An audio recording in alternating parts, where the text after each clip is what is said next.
개혁주의 신조에 나타난 중생론. 대표적인 개혁주의 신조인 도르트 신조와 웨스트민스터 신앙 고백서에는 청교도들의 구원론이 잘 반영되어 나타난다.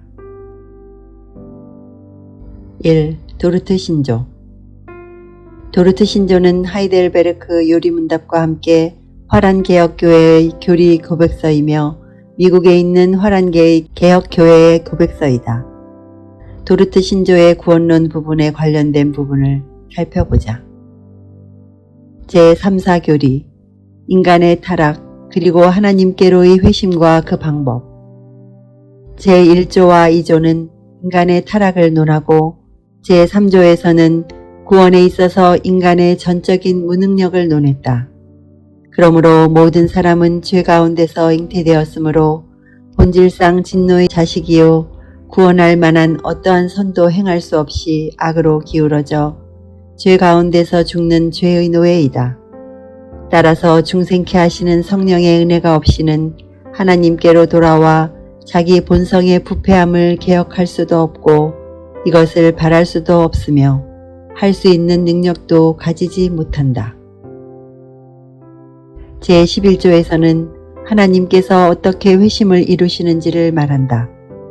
하나님께서 택한 사람들 안에서 자기의 기쁘신 뜻을 성취하실 때, 즉 그들 안에서 참 회개를 하게 하실 때에 외적으로는 그들에게 복음을 전하시고 또 성령으로는 그들의 마음을 강력하게 조명하셔서 하나님의 신령한 것들을 올바로 이해하고 분별하게 하실 뿐만 아니라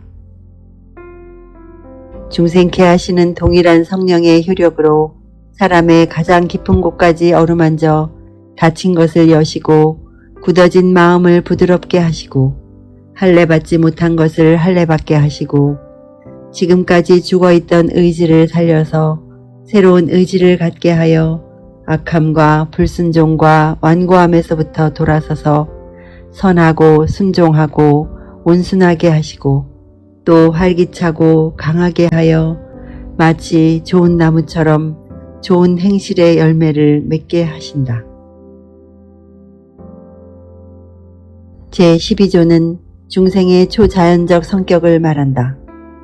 도르트 신조는 중생을 새 창조라고 말하면서 하나님께서 놀라운 방법으로 역사하시는 사람들의 마음은 모두 다 확실하게 실패 없이 효과적으로 중생하게 되고 또 실제로 믿음에 이른다 라고 하였다. 이 내용은 중요하므로 그대로 소개하겠다. 또 성경에서 크게 찬양하는 중생이란 이러하다. 그것은 새롭게 하시는 것이요 새로운 창조요 하나님께서 우리의 도움 없이도 죽은 자 가운데서 부활시켜서 살아나도록 우리 안에서 일하는 것이다. 하지만 이것은 단지 외적인 복음 전파나 도덕적인 설득으로 우리에게 영향을 미치시는 것이 아니다. 또는 하나님께서 하나님의 하실 부분을 하시고 중생되거나 회심되는 것은 사람의 능력에 맡기시는 것이 결코 아니다. 그것은 분명히 초자연적인 역사요 가장 강력함과 동시에 가장 기쁘고 놀랍고 신비롭고 말로 다 표현할 수 없는 사역이다. 이 역사를 이루시는 이의 영감으로 기록된 성경에서 말씀하는 것처럼 이것은 창조나 죽은 자의 부활의 효력에 뒤지지 않는 사역이다. 따라서 그 마음에 하나님께서 이처럼 놀라운 방법으로 역사하시는 사람들은 모두 다 확실하게 실패 없이 효과적으로 중생하게 되고 또 실제로 믿게 된다. 이렇게 볼 때 의지가 다시 새로워지는 것은 하나님의 역사와 영향으로 말미암는 일임과 동시에 이러한 영향의 결과로 의지 자체가 활동하는 것이기도 하다.